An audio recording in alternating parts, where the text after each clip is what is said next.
Hey, what's up, City Group leaders? Jared here coming at you with the first ever City Group coaching video. I'm excited to share a little bit with you. They are simple concepts, but I think could be pretty helpful for you. And thank you once again for your patience in waiting for this to come out.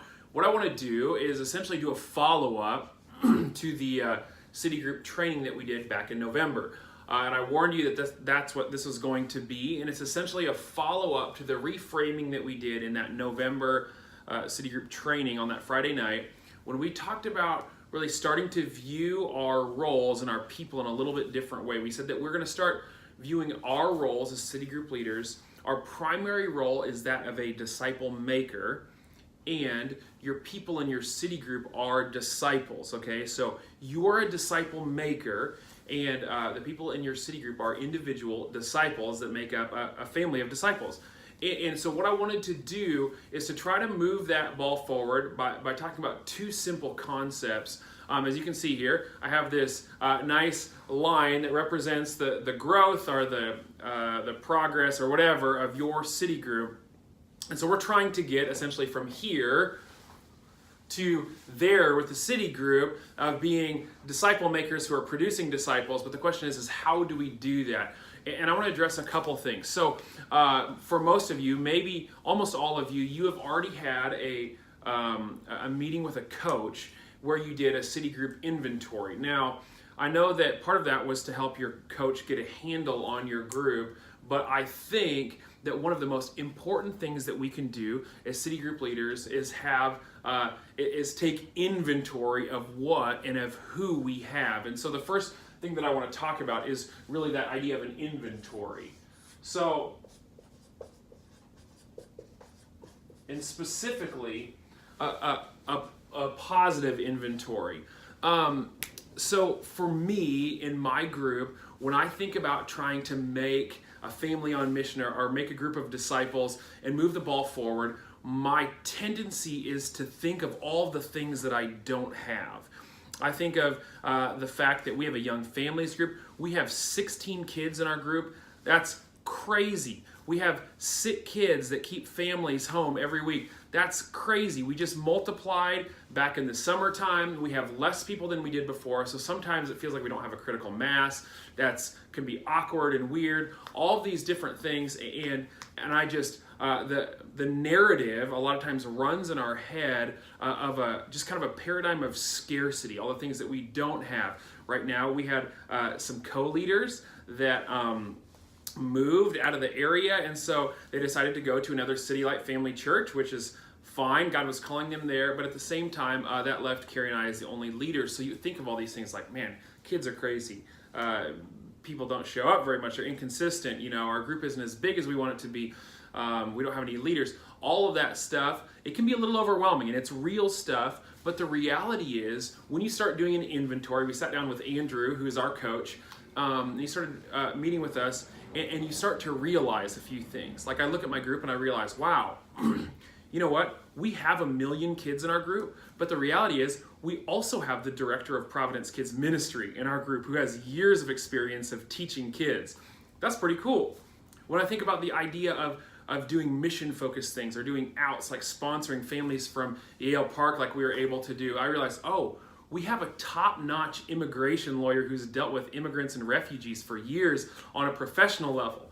And then I think, wow, we have another person who's worked at as a social worker for years. We have another couple that's coming to our group that has worked with at-risk kids and youth and have years and years of experience of dealing with kids and youth, and they've been trained and they've have been experienced in all this stuff.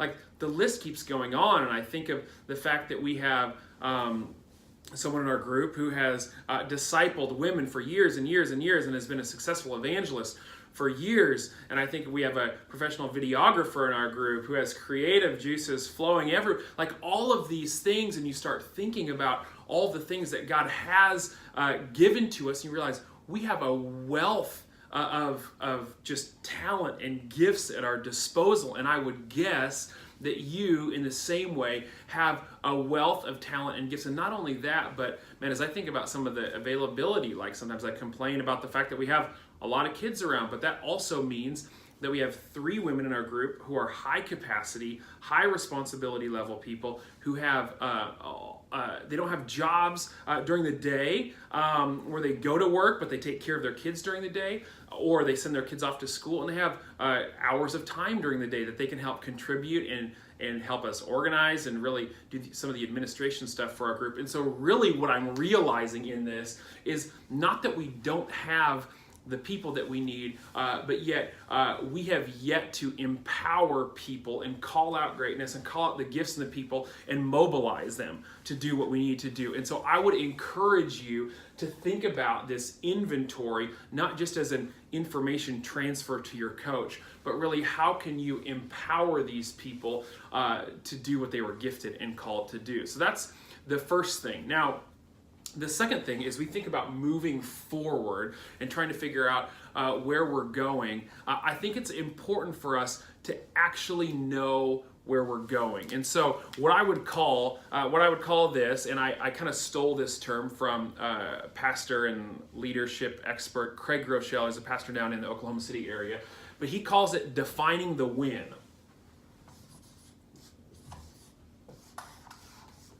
So we're moving this direction, and the reality is, if we don't know where we're going, we are going to either lose the vision, or our leaders are going to be on different pages, and we're going to whatever, or we will just settle for the status quo of trying to come into a Wednesday night or Thursday night and just, hope it's going to go well. Hope that the conversation isn't awkward. Or hope that it's better than it was last week, or hope that people actually bring food this week and not last week, or hope people show up to our huddles. And there's this kind of like non-vision focused hope that is really not only is it really not intentional in its approach, but yet it's not rooted in a vision or a mission of where we're going. So we have to know how we're taking these people and where we're taking them, and we need to lead in that direction. And I would very simply say that as we define the win, I'm going to have you get specific with your groups to figure out what this looks like for your group.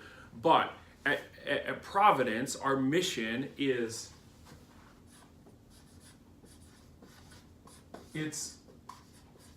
making, ran out of room there. It's making and sending disciples. And so, however you consider what your goal is or what your vision is for your group, it should focus around the idea of making and sending disciples. It's what Jesus did. It's what Paul did. Think 2 Timothy 2:2, when Paul said, hey, I'm entrusting to you, Timothy, so you can entrust to faithful men, so you can invest in others also. So we got to be thinking about how we're making and sending disciples, and that is what the win is. Now, this is going to look different for different groups, but what happens when you know where you're going and you know what your win is, then it starts changing how you act. So you're not just hoping, well, I hope we have a few more people show up, or I hope that somehow, for our group, it's just Jared and Carrie leading it. Man, I hope that somehow leaders magically appear. Well, that's just not going to happen. I mean, God might bring people our way, but we still have to have the conversations. We got to invite them into it. And so the idea of defining the win is you need to figure out, and my challenge to you, one of the challenges from this video, is to, as a leadership team, get together,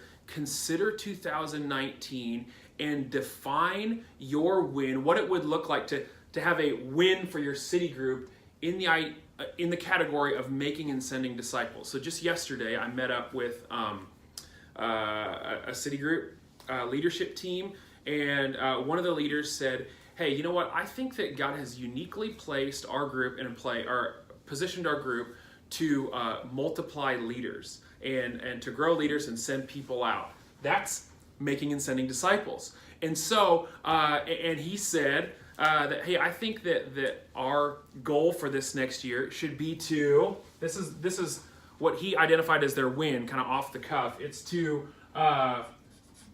multiply or send 2 groups. I don't know if you can read my handwriting, but multiply or send off 2 groups. And so here's what happens when you have a win like that. all of a sudden, there's 4 leaders in that group, but all of a sudden when they come into their Wednesday night meeting, it's not something where they just think, okay, the same person leads a discussion all the time, the same person is doing all the communicating, and just those leaders need to do it. All of a sudden, if they're going to send off 2 groups, they're going to need at least 8 leaders that are going to be sent off.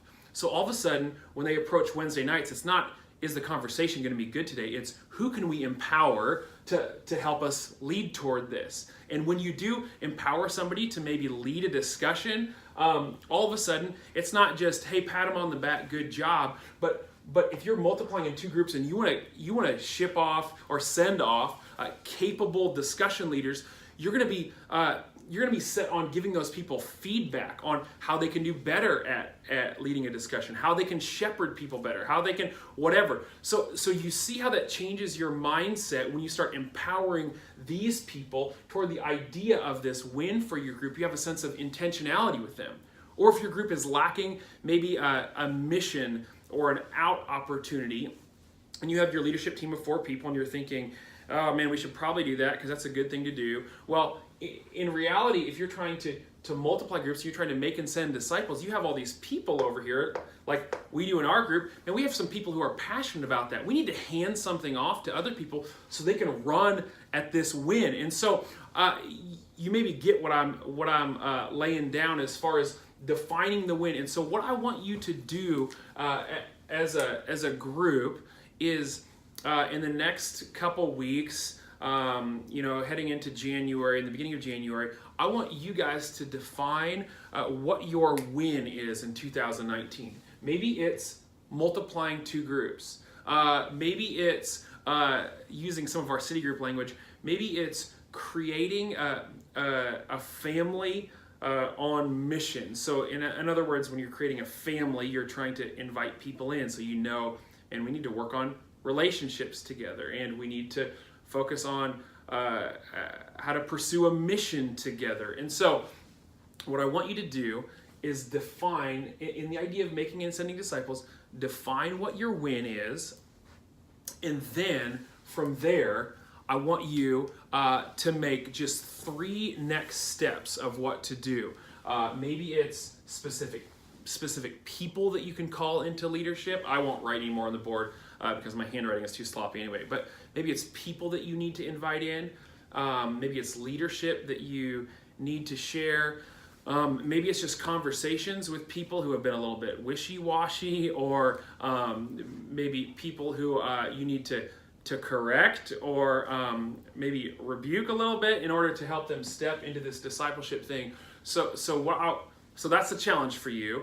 So you've probably already done the inventory. You might need to revisit that, or maybe reframe how you see your people and how they could get you here. So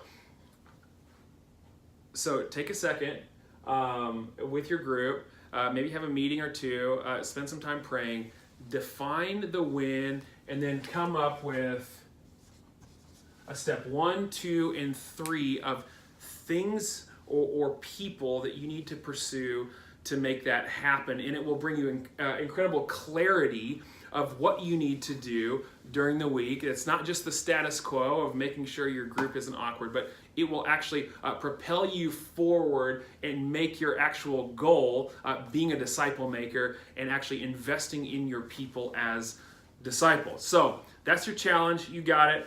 Feel free to email, call, or text me with questions. But thank you for serving faithfully, and we will see you next time.